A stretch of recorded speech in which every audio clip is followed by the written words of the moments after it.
जब एक 12 वर्ष के बालक ने ब्रह्मांड के सबसे खूंखार राक्षसों का अंत कर दिया। क्या आप जानते हैं विश्वामित्र के यज्ञ की रक्षा के दौरान राम जी ने कौन से गुप्त अस्त्रों का ज्ञान प्राप्त किया था? चलिए जानते हैं बालकांड के इस रोमांचक दूसरे भाग में। जय श्री कृष्ण दोस्तों, स्वागत है आपका हमारे चैनल मोक्ष मंथन मोक्ष मार्ग पर। बालकांड के पिछले भाग में हमने प्रभु श्री राम के जन्म की कथा सुनी। आज हम देखेंगे कि कैसे गुरु विश्वामित्र जी के साथ राम और लक्ष्मण वन की ओर प्रस्थान करते हैं। असुरों के संहार से लेकर पत्थर बनी अहिल्या के उद्धार तक और फिर जनकपुर के उस सुंदर पुष्प वाटिका में माता सीता के पहले दर्शन तक। आज की यात्रा बहुत ही दिव्य होने वाली है। अंत तक जुड़े रहें क्योंकि आज आप भक्ति और वीरता का अद्भुत संगम देखेंगे। मार्ग में एक सुरम्य सरोवर दृष्टिगत हुआ। सरोवर के तट पर रुककर विश्वामित्र जी ने कहा, हे राम, ताड़का का वध करके तुमने बहुत बड़ा मानव का कल्याण किया है। मैं तुम्हारे इस कार्य पराक्रम एवं चातुर्य से अत्यधिक प्रसन्न हूँ। मैं आज तुम्हें कुछ ऐसे दुर्लभ अस्त्र प्रदान करता हूँ जिनकी सहायता से तुम दुर्दमयनीय देवताओं, राक्षसों, यक्षों, नाग आदिकों को भी परास्त कर सकोगे। ये दंड चक्र, धर्म चक्र, काल चक्र और इंद्र चक्र नामक अस्त्र हैं। इन्हें तुम धारण करो। इनके धारण करने के पश्चात तुम किसी भी शत्रु को परास्त करने का समर्थ प्राप्त कर लोगे। इनके अतिरिक्त मैं तुम्हें विद्युत निर्मित वज्र अस्त्र, शिव जी का शूल, ब्रह्मशीर, ईशिक और समस्त अस्त्रों से अधिक शक्तिशाली ब्रह्म अस्त्र प्रदान करता हूँ। इन्हें पाकर तुम तीनों लोकों में सर्वाधिक शक्ति संपन्न हो जाओगे। मैं तुम्हारी वीरता से इतना प्रसन्न हूँ कि तुम्हें प्रचंड मोदी की व शिखर नाम की गदाएं प्रदान करते हुए मुझे अत्यंत हर्ष हो रहा है।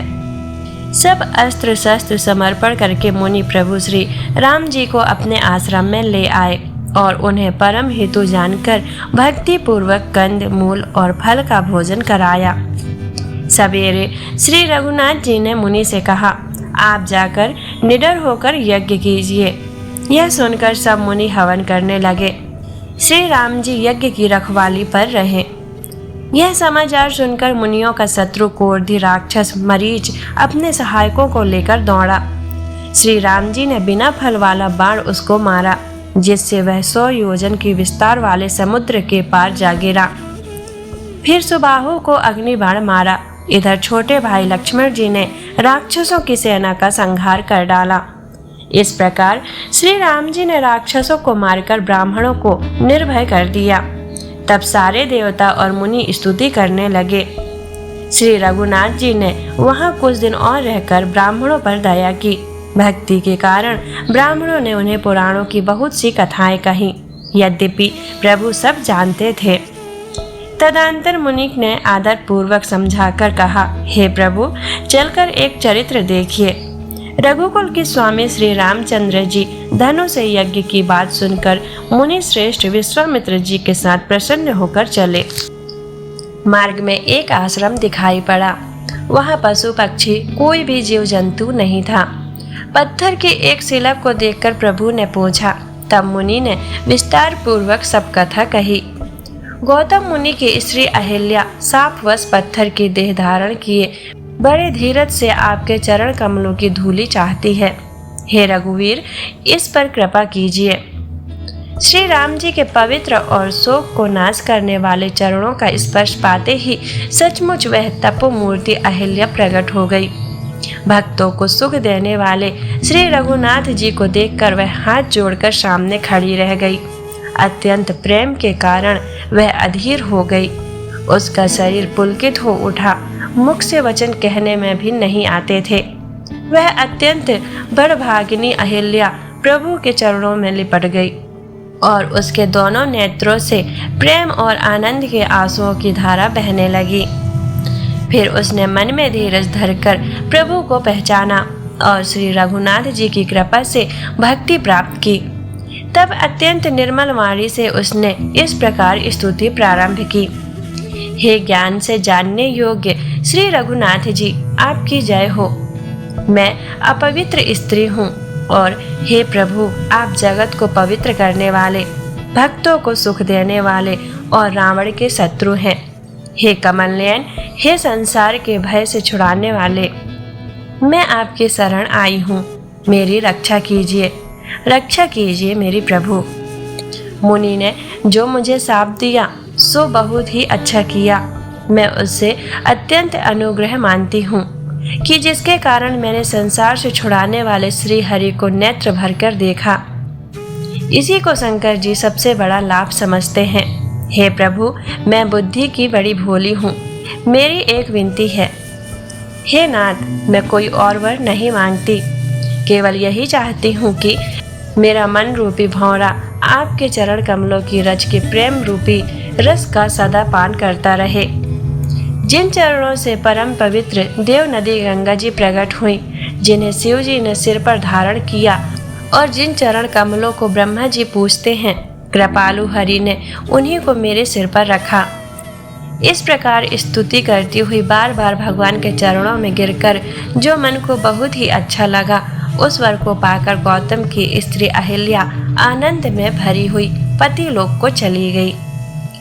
प्रभु श्री रामचंद्र जी ऐसे दीन बंधु और बिना ही कारण दया करने वाले हैं। तुलसीदास जी कहते हैं, हे सठ, तू कपट जंजाल छोड़कर उन्हीं का भजन कर। श्री रामचंद्र जी और लक्ष्मण जी मुनि के साथ चले। वह वहां गए जहां जगत को पवित्र करने वाली गंगा जी थीं। महाराज गाधी के पुत्र विश्वामित्र जी ने वह सब कथा कह सुनाई, जिस प्रकार देव नदी गंगा जी पृथ्वी पर आई थीं। तब प्रभु ने ऋषियों सहित गंगा जी में स्नान किया। ब्राह्मणों ने भांति भांति के दान पाए। फिर मुनि वृंद के साथ वे प्रसन्न होकर चले और शीघ्र ही जनकपुर के निकट पहुंच गए।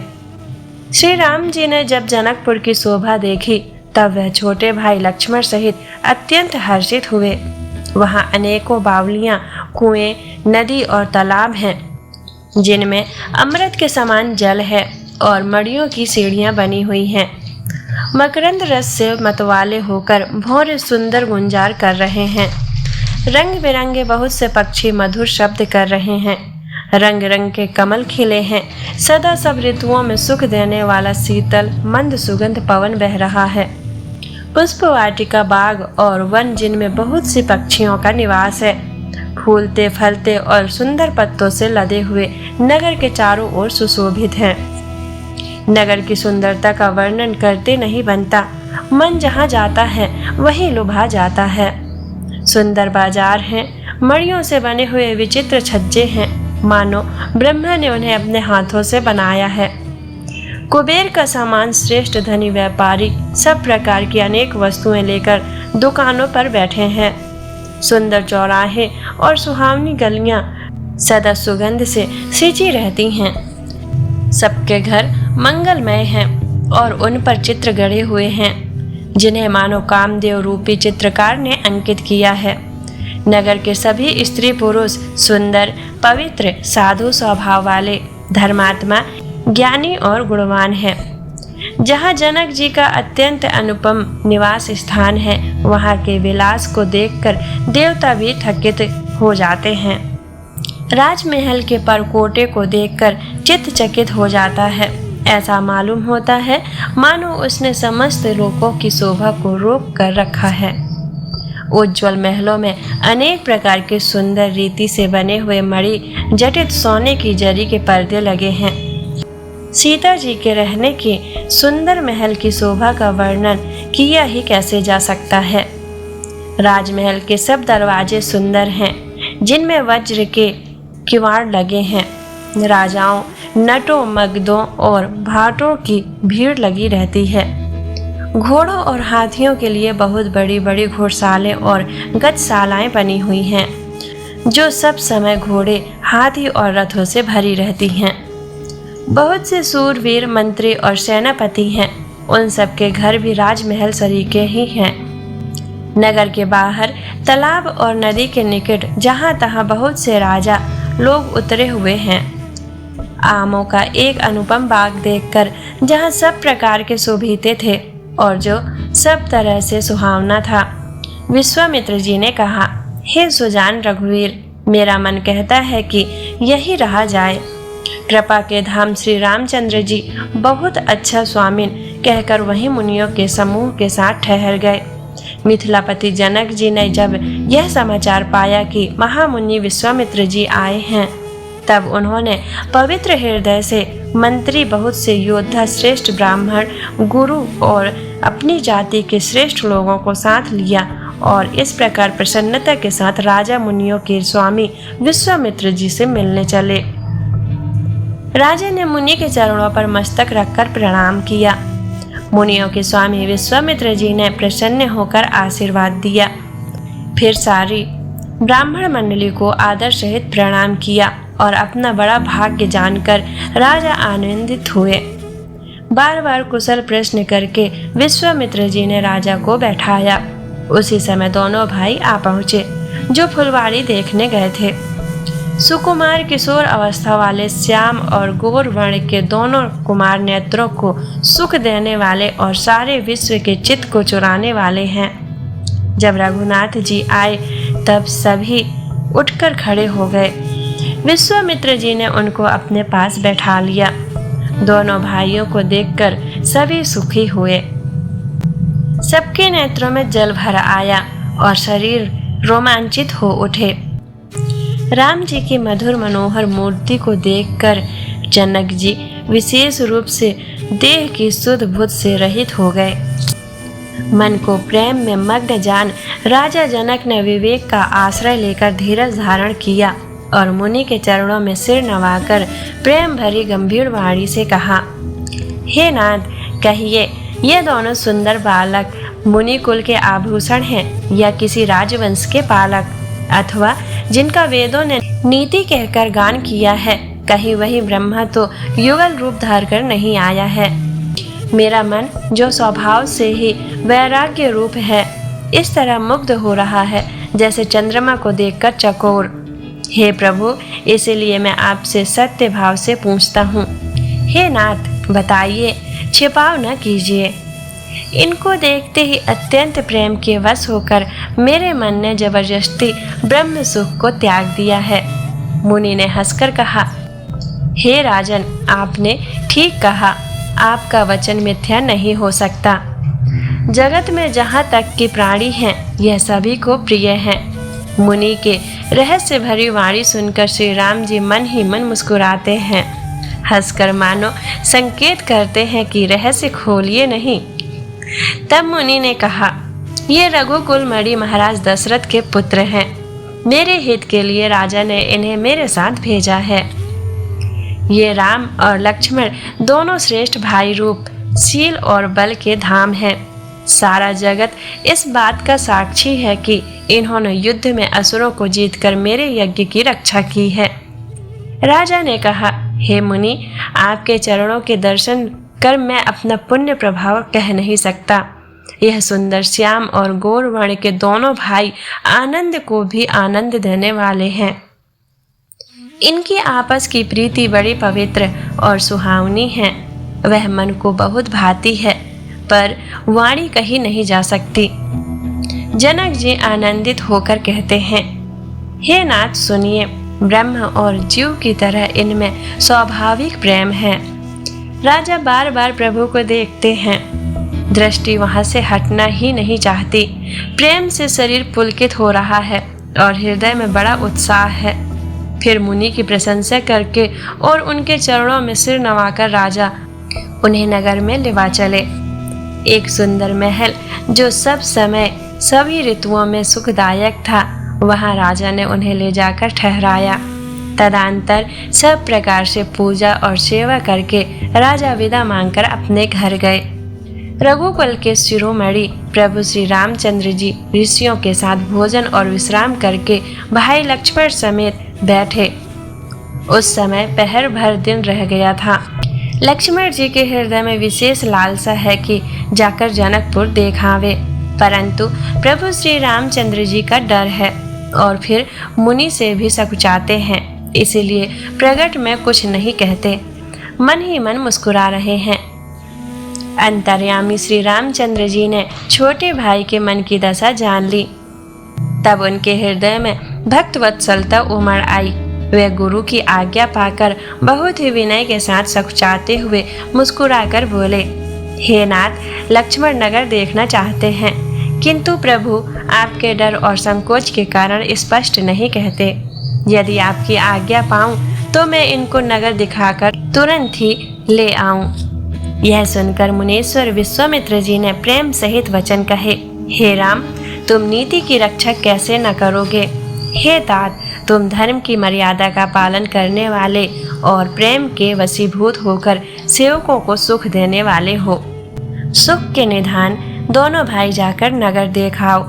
अपने सुंदर मुख दिखलाकर सबके नेत्रों को सफल करो। सब लोगों के नेत्रों को सुख देने वाले दोनों भाई मुनि के चरण कमलों की वंदना करके चले। बालकों के झुंड इनके सौंदर्य की अत्यंत शोभा देखकर साथ लग गए। उनके नेत्र और मन इनकी मधुरी पर लुभा गए। दोनों भाइयों के पीले रंग के वस्त्र हैं, कमर के पीले दुपट्टों में तरकस बंधे हैं, हाथों में सुंदर धनुष बाण सुशोभित हैं। श्याम और गौर वर्ण के शरीर के अनुकूल अर्थात जिस पर जिस रंग का चंदन अधिक भवे उस पर उसी रंग के सुंदर चंदन की खोर लगी है। सांवरे और गोरे रंग की मनोहर जोड़ी है। सिंह के समान पुष्ट गर्दन है, विशाल भुजाएं हैं, चौड़ी छाती पर अत्यंत सुंदर गजमुक्ता की माला है, सुंदर लाल कमल के समान नेत्र हैं, तीनों तापों से छुड़ाने वाला चंद्रमा के समान मुख है। कानों में सोने के कर्ण फूल शोभा दे रहे हैं और देखते ही चित्त को मानो चुरा लेते हैं। उनकी चितवन बड़ी मनोहर है और भौहें तिरछी एवं सुंदर हैं। माथे पर तिलक की रेखाएं ऐसी सुंदर हैं मानो शोभा पर मोहर लगा दी गई हो। सिर पर सुंदर चौकोनी टोपियां हैं, काले और घुंघराले बाल हैं। दोनों भाई नख से लेकर शिखा तक सुंदर हैं और सारी शोभा जहाँ जैसी चाहिए वैसी ही है। जब पूर्ववासियों ने यह समाचार पाया कि दोनों राजकुमार नगर देखने के लिए आए हैं, तब वह सब घर बार और सब काम काज छोड़कर ऐसे दौड़े मानो दरिद्री खजाना लुटने दौड़े हों।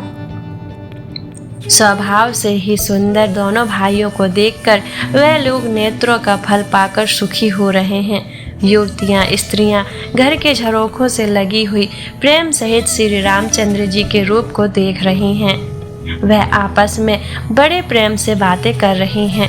हे सखी, इन्होंने करोड़ों कामदेवों की छवि को जीत लिया है। देवता, मनुष्य, असुर, नाग और मुनियों में ऐसी शोभा तो कहीं सुनने में भी नहीं आती।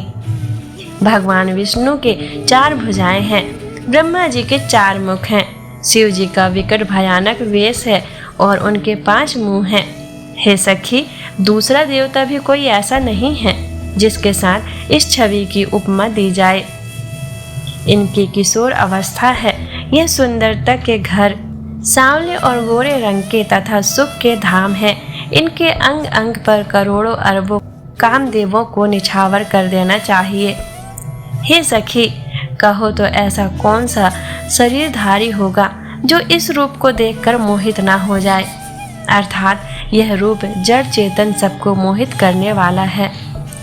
तब कोई दूसरी सखी प्रेम सहित कोमल वाणी से बोली, हे सयानी, मैंने जो सुना है उसे सुनो।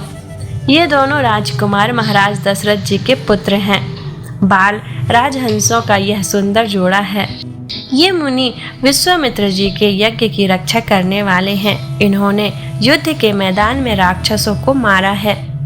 जिनका श्याम शरीर और सुंदर कमल जैसे नेत्र हैं, जो मारीच और सुबाहु के मद को चूर करने वाले और सुख की खान हैं, और जो हाथ में धनुष बाण लिए हुए हैं, वह कौशल्या जी के पुत्र हैं।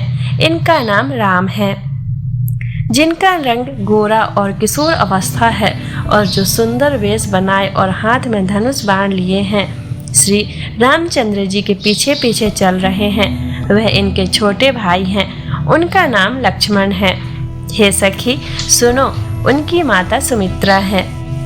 दोनों भाई ब्राह्मण विश्वामित्र का काम करके और रास्ते में मुनि गौतम की स्त्री अहिल्या का उद्धार करके यहाँ धनुष यज्ञ देखने आए हैं। यह सुनकर सब स्त्रियां प्रसन्न हुई। श्री रामचंद्र जी की छवि को देखकर दूसरी सखी कहने लगी, यह वर जानकी के योग्य है। हे सखी, यदि कहीं राजा इन्हें देख ले तो प्रतिज्ञा छोड़कर हठ पूर्वक इन्हीं से विवाह कर देगा। किसी ने कहा, राजा ने इन्हें पहचान लिया है और मुनि के सहित इनका आदर पूर्वक सम्मान किया है। परंतु हे सखी, राजा अपना प्रण नहीं छोड़ता। वह होनहार के वशीभूत होकर हठ पूर्वक अविवेक का भी आश्रय लिए हुए हैं। कोई कहती है, यदि विधाता भले हैं और सुना जाता है कि वह सबको उचित फल देते हैं, तो जानकी जी को यही वर मिलेगा। हे सखी, इसमें संदेह नहीं है। जो देव योग से ऐसा संयोग बन जाए तो हम सब लोग कृतार्थ हो जाएं। हे सखी, मेरे तो इसी से इतनी आतुरता हो रही है कि इसी नाते कभी ये यहाँ आवेंगे। नहीं तो हे सखी सुनो, हमको इनके दर्शन दुर्लभ हैं। यह संयोग तभी हो सकता है जब हमारे पूर्व जन्मों के बहुत पुण्य हो। दूसरी सखी ने कहा, हे सखी, तुमने बहुत अच्छा कहा। इस विवाह से सभी का परम हित है। किसी ने कहा, शंकर जी का धनुष कठोर है और ये सांवले राजकुमार कोमल शरीर के बालक हैं। हे सयानी, सब असमंजस ही है। यह सुनकर दूसरी सखी कोमलवाणी से कहने लगी, हे सखी, इनके संबंध में कोई ऐसा कहते हैं कि यह देखने में तो छोटे हैं पर इनका प्रभाव बहुत बड़ा है। जिनके चरण कमलों की धूलि का स्पर्श पाकर अहिल्या तर गई, जिसने बड़ा भारी पाप किया था, वह क्या शिवजी का धनुष बिना तोड़े रहेंगे? इस विश्वास को भूलकर भी नहीं छोड़ना चाहिए। जिस ब्रह्मा ने सीता जी को बड़ी चतुराई से रचा है, उसी ने विचार कर सांवला वर भी रच रखा है। उसके ये वचन सुनकर सब हर्षित हुई और कोमलवाणी से कहने लगी, ऐसा ही हो। सुंदर मुख और सुंदर नेत्रों वाली स्त्रियां समूह की समूह हृदय में हर्षित होकर फूल बरसा रही हैं। जहाँ जहाँ दोनों भाई जाते हैं, वहाँ वहाँ परम आनंद छा जाता है। दोनों भाई नगर के पूरब ओर गए, जहाँ धनुष यज्ञ के लिए भूमि बनाई गई थी। बहुत लंबा चौड़ा सुंदर ढाला हुआ पक्का आंगन था, जिस पर सुंदर और निर्मल वेदी सजाई गई थी। चारों ओर सोने के बड़े बड़े मंच बने थे, जिन पर राजा लोग बैठेंगे। उनके पीछे समीप ही चारों ओर दूसरे मचानों का मंडलाकार घेरा सुशोभित था। वह कुछ ऊंचा था और सब प्रकार से सुंदर था। जहाँ जाकर नगर के लोग बैठेंगे, उन्हीं के पास विशाल एवं सुंदर सफेद मकान अनेक रंगों के बनाए गए हैं, जहाँ अपने अपने कुल के अनुसार सब स्त्रियां यथोयोग्य बैठकर देखेंगी। नगर के बालक कोमल वचन कह कहकर आदर पूर्वक प्रभु श्री रामचंद्र जी को रचना दिखला रहे हैं। सब बालक इसी बहाने प्रेम के वश में होकर श्री राम जी के मनोहर अंगों को छूकर शरीर से पुलकित हो रहे हैं और दोनों भाइयों को देख देख कर उनके हृदय में अत्यंत हर्ष हो रहा है। श्री रामचंद्र जी ने सब बालकों को प्रेम के वश जानकर स्थानों की प्रेम पूर्वक प्रशंसा की। वे सब अपनी अपनी रुचि के अनुसार उन्हें बुला लेते हैं और दोनों भाई प्रेम सहित उनके पास चले जाते हैं। कोमल मधुर और मनोहर वचन कहकर श्री राम जी अपने छोटे भाई लक्ष्मण को रचना दिखलाते हैं, जिनकी आज्ञा पाकर माया लव निमेष अर्थात पलक गिरने के चौथाई समय में ब्रह्मांडों के समूह रच डालती है। वही दीनों पर दया करने वाले श्री राम जी भक्ति के कारण धनुष यज्ञशाला को चकित होकर देख रहे हैं। इस प्रकार सब कौतुक देखकर वह गुरु के पास चले। देर हुई जानकर उनके मन में डर है। जिनके भय से डर को भी डर लगता है, वही प्रभु भजन का प्रभाव दिखला रहे हैं। उन्होंने कोमल मधुर और सुंदर बातें कहकर बालकों को जबरदस्ती विदा किया। फिर भय, प्रेम, विनय और बड़े संकोच के साथ दोनों भाई गुरु के चरण कमलों में सिर नवाकर आज्ञा पाकर बैठे। रात्रि का प्रवेश होते ही मुनि ने आज्ञा दी। तब सबने संध्या वंदन किया। फिर प्राचीन कथाएं तथा इतिहास कहते कहते सुंदर रात्रि दोपहर बीत गई। तब श्रेष्ठ मुनि ने जाकर शयन किया। दोनों भाई उनके चरण दबाने लगे। जिनके चरण कमलों के लिए वैराग्यवान पुरुष भी भांति भांति के जप और योग करते हैं, वही दोनों भाई मानो प्रेम से जीते हुए प्रेम पूर्वक गुरुजी के चरण कमलों को दबा रहे हैं। मुनि ने बार बार आज्ञा दी, तब श्री रघुनाथ जी ने जाकर शयन किया। श्री राम जी के चरणों को हृदय से लगाकर भय और प्रेम सहित परम सुख का अनुभव करते हुए लक्ष्मण जी उनको दबा रहे हैं। प्रभु श्री रामचंद्र जी ने बार बार कहा, हे तात सो जाओ। तब वह उन चरण कमलों को हृदय में धरकर लेटे रहे। रात बीतने पर मुर्गे का शब्द कानों में सुनकर लक्ष्मण जी उठे। जगत के स्वामी सुजान श्री रामचंद्र जी भी गुरु से पहले ही जाग गए। सब शौच क्रिया करके वह जाकर नहाए। फिर नित्य कर्म समाप्त करके उन्होंने मुनि को मस्तक नवाया। समय जानकर गुरु की आज्ञा पाकर दोनों भाई फूल लेने चले। उन्होंने जाकर राजा का सुंदर बाग देखा, जहाँ वसंत ऋतु लुभा कर रह गई है। मन को लुभाने वाले अनेक वृक्ष लगे हैं। रंग बिरंगी उत्तम लताओं के मंडप छाए हुए हैं। नए पत्तों, फलों और फूलों से युक्त सुंदर वृक्ष अपनी संपत्ति से कल्प वृक्ष को भी लजा रहे हैं। पपीहे, कोयल, तोते, चकोर आदि पक्षी मीठी बोली बोल रहे हैं और मोर सुंदर नृत्य कर रहे हैं। बाग के बीचों बीच सुहावना सरोवर सुशोभित है, जिसमें मड़ियों की सीढ़ियां विचित्र ढंग से बनी हैं। उसका जल निर्मल है, जिसमें अनेक रंगों के कमल खिले हुए हैं। जल के पक्षी कलरव कर रहे हैं और भ्रमर गुंजार कर रहे हैं। बाग और सरोवर को देखकर प्रभु श्री रामचंद्र जी भाई लक्ष्मण सहित हर्षित हुए। यह बाग परम रमणीय है, जो श्री रामचंद्र जी को सुख दे रहा है।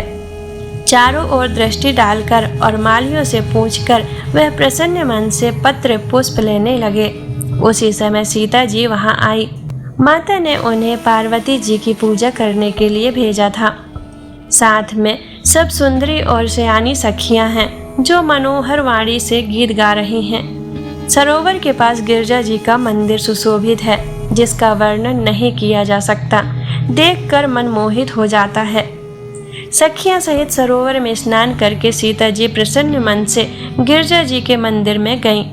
उन्होंने बड़े प्रेम से पूजा की और अपने योग्य सुंदर वर मांगा। एक सखी सीता जी का साथ छोड़कर फुलवाड़ी देखने चली गई थी। उसने जाकर दोनों भाइयों को देखा और प्रेम में विहल होकर वह सीता जी के पास आई। सखियों ने उसकी दशा देखी कि उसका शरीर पुलकित है और नेत्रों में जल भरा है। सब कोमल वाणी से पूछने लगी कि अपनी प्रसन्नता का कारण बता। उसने कहा, दो राजकुमार बाग देखने आए हैं। किशोर अवस्था के हैं और सब प्रकार से सुंदर हैं। वह सांवले और गोरे रंग के हैं। उनके सौंदर्य को मैं कैसे बखान कर कहूँ। वाणी बिना नेत्र की है और नेत्रों की वाणी नहीं है। यह सुनकर और सीता जी के हृदय में बड़ी उत्कंठा जानकर सब सयानी सखियां प्रसन्न हुईं। तब एक सखी कहने लगी, हे सखी, यह वही राजकुमार हैं जो सुना है कि कल विश्वामित्र मुनि के साथ आए हैं और जिन्होंने अपने रूप की मोहनी डालकर नगर के स्त्री पुरुषों को अपने वश में कर लिया है। जहाँ तहाँ सब लोग उन्हीं की छवि का वर्णन कर रहे हैं। अवश्य उन्हें देखना चाहिए, वह देखने ही योग्य हैं। उसके वचन सीता जी को अत्यंत ही प्रिय लगे और दर्शन के लिए उनके नेत्र अकुला उठे। उसी प्यारी सखी को आगे करके सीता जी चली। पुरानी प्रीति को कोई लख नहीं पाता। नारद जी के वचनों का स्मरण करके सीता जी के मन में पवित्र प्रीति उत्पन्न हुई। वह चकित होकर सब ओर इस तरह देख रही हैं, मानो डरी हुई मृक्षोनी इधर उधर देख रही हो। हाथों के कड़े, करधनी और बाएं जेब के शब्द सुनकर श्री रामचंद्र जी हृदय में विचार कर लक्ष्मण से कहते हैं, यह ध्वनि ऐसी आ रही है मानो कामदेव ने विश्व को जीतने का संकल्प करके डंके पर चोट मारी है। ऐसा कहकर श्री राम जी ने फिर कर उस ओर देखा। श्री सीता जी के मुख रूपी चंद्रमा को निहारने के लिए उनके नेत्र चकोर बन गए। सुंदर नेत्र स्थित हो गए। मानो जनक जी के पूर्वज जिनका सबकी पलकों में निवास माना गया है, लड़की दामाद के मिलन प्रसंग को देखना उचित नहीं, इस भाव से पलकों में रहना छोड़ दिया, जिससे पलकों का गिरना रुक गया। सीता जी की शोभा देखकर श्री राम जी ने बड़ा सुख पाया। हृदय में वह उसकी सराहना करते हैं, किंतु मुख से वचन नहीं निकलते। वह शोभा ऐसी अनुपम है, मानो ब्रह्मा ने अपनी सारी निपुणता को मूर्तिमान संसार को प्रकट करके दिखा दिया हो। वह सीता जी की शोभा सुंदरता को भी सुंदर करने वाली है। वह ऐसे मालूम होती है मानो सुंदरता रूपी घर में दीपक की लौ जल रही हो। अब तक सुंदरता रूपी भवन में अंधेरा था, वह भवन मानो सीता जी की सुंदरता रूपी दीप शिखा को पाकर जगमगा उठा है, पहले से भी अधिक सुंदर हो गया है। सारी उपमाओं को तो कवियों ने झूठा कर रखा है। मैं जनक नंदिनी श्री सीता जी को किससे उपमा दूं? इस प्रकार हृदय में सीता जी की शोभा का वर्णन करके और अपनी दशा को विचार कर प्रभु श्री रामचंद्र जी पवित्र मन से अपने छोटे भाई लक्ष्मण से समय अनुकूल वचन बोले। हे तात, यह वही जनक जी की कन्या है जिसके लिए धनुष यज्ञ हो रहा है। सखियां इसे गौरी पूजन के लिए ले आई हैं। यह फुलवाड़ी में प्रकाश करती हुई फिर रही है, जिसकी अलौकिक सुंदरता देखकर स्वभाव से ही पवित्र मेरा मन क्षुब्ध हो गया है। वही सब कारण अथवा उसका सब कारण तो विधाता जाने, किंतु हे भाई सुनो, मेरे मंगलदायक अंग फड़क रहे हैं। रघुवंशियों का यह सहज स्वभाव है कि उनका मन कभी कुमार पर पैर नहीं रखता। मुझे तो अपने मन का अत्यंत ही विश्वास है कि जिसने जागृत की कौन कहे, स्वप्न में भी पराई स्त्री पर दृष्टि नहीं डाली है। रण में शत्रु जिनकी पीठ नहीं दिखा पाते, अर्थात जो लड़ाई के मैदान से भागते नहीं, पराई स्त्रियां जिनके मन और दृष्टि को नहीं खींच पाती, और भिखारी जिनके यहाँ से ना ही नहीं पाते, ऐसे श्रेष्ठ पुरुष संसार में थोड़े हैं। यों श्री राम जी छोटे भाई से बातें कर रहे हैं, पर मन सीता जी के रूप में लुभाया हुआ उनके मुख रूपी कमल की छवि रूप मकरंद रस को भौरे की तरह पी रहा है। सीता जी चकित होकर चारों ओर देख रही हैं। मन इस बात की चिंता कर रहा है कि राजकुमार कहाँ चले गए। बाल मृगनयनी सीता जी जहाँ दृष्टि डालती हैं, वहाँ मानो श्वेत कमलों की कतार बरस जाती है। तब सखिया ने लता की ओट में सुंदर श्याम और गोर कुमारों को दिखलाया। उनके रूप को देखकर नेत्र ललचा उठे। वे ऐसे प्रसन्न हुए मानो उन्होंने अपना खजाना पहचान लिया। श्री रघुनाथ जी की छवि को देखकर नेत्र थकित हो गए, पलकों ने भी गिरना छोड़ दिया। अधिक स्नेह के कारण शरीर बेकाबू हो गया, मानो शरद ऋतु के चंद्रमा को चकोरी देख रही हो। नेत्रों के रास्ते श्री राम जी को हृदय में लाकर चतुर शिरोमणि जानकी जी ने पलकों के किवाड़ लगा दिए। जब सखियों ने सीता जी को प्रेम के वश जाना, तब वे मन में सकुचा गईं, कुछ कह नहीं सकती थीं।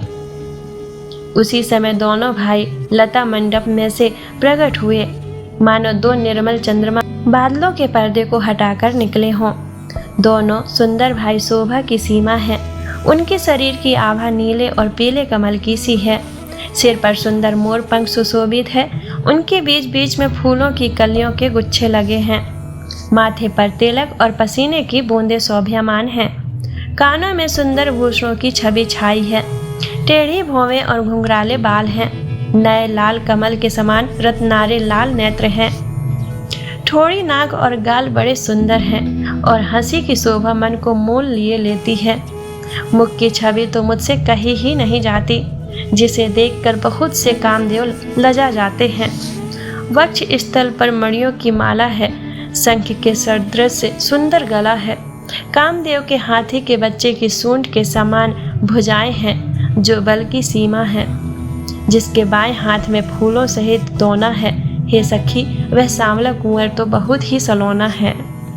सिंह की सी पतली लचीली कमर वाले पीताम्बर धारण किए हुए शोभा और शील के भंडार सूर्य कुल के भूषण श्री रामचंद्र जी को देखकर सखियां अपने आप को भूल गईं।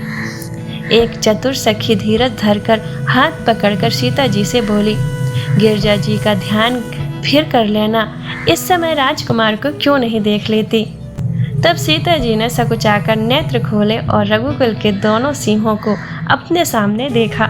नख से शिखर तक श्री राम जी की शोभा देखकर और फिर पिता का प्रण याद करके उनका मन बहुत क्षुब्ध हो गया। जब सखियों ने सीता जी को परवश देखा तब सब भयभीत होकर कहने लगी, बड़ी देर हो गई, कल इसी समय फिर आएंगी। ऐसा कहकर एक सखी मन में हंसी। सखी की यह रहस्य भरी वाणी सुनकर सीता जी सकुचा गई। देर हो गई जान उन्हें माता का भय लगा। बहुत धीरज धरकर वह श्री रामचंद्र जी को हृदय में ले आई और उनका ध्यान करती हुई अपने को पिता के अधीन जानकर लौट चली। प्रभु श्री राम और माता सीता का यह दिव्य मिलन केवल एक मुलाकात नहीं बल्कि एक दैवीय विधान की शुरुआत थी। लेकिन क्या प्रभु शिव का वह प्राचीन धनुष तोड़ पाएंगे? क्या राजा जनक की प्रतिज्ञा पूरी होगी? यह हम जानेंगे अगले भाग में, जहां होगा ऐतिहासिक धनुष भंग। अगर आपको यह वीडियो पसंद आई हो तो इसे लाइक करें और कमेंट में जय श्री राम लिखकर अपनी उपस्थिति दर्ज कराएं। रामायण की इस पावन गाथा को और लोगों तक पहुंचाने के लिए चैनल को सब्सक्राइब जरूर करें। मिलते हैं अगले भाग में। जय श्री राम।